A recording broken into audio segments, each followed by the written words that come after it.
കണ്ണൂരിൽ ഓടിക്കൊണ്ടിരുന്ന കാർ കത്തിനശിച്ചു. കാൾടെക്സിന് സമീപം ചേംബർ ഓഫ് കൊമേഴ്സിന് മുൻപിലാണ് ഈ സംഭവം ഉണ്ടായത്. ഫയർഫോഴ്സ് എത്തി തീയണച്ചു.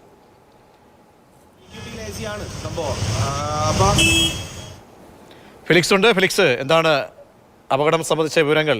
കാർ പൂർണ്ണമായും കത്തിനശിച്ചോ? ആരുടെ ഉടമസ്ഥതയിലുള്ളതാണ്? പ്രതീഷ്, ഇന്ന് വൈകുന്നേരം 4:30 കൂടിയാണ് ഈ കാൾടെക്സിന് സമീപം ചേംബർ ഓഫ് കൊമേഴ്സിന് മുൻപിൽ ഓടിക്കൊണ്ടിരുന്ന കാറിൽ തീപിടുത്തം ഉണ്ടായത്. ഈ തീപിടുത്തത്തിന്റെ കാരണം എന്ത് സംബന്ധിച്ച് വ്യക്തതയില്ല. പക്ഷേ കാറ് പൂർണ്ണമായും കത്തി നശിച്ചു.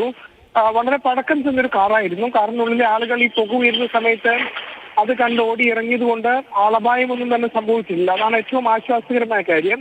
അതിന് ഏറെ നേരം ദേശീയപാതയിൽ ഗതാഗതം തടസ്സപ്പെട്ടു. മാത്രമല്ല, പിന്നീട് ഫയർഫോഴ്സ് എത്തിയാണ് തീ പൂർണ്ണമായും അണയ്ക്കാൻ കഴിഞ്ഞത്.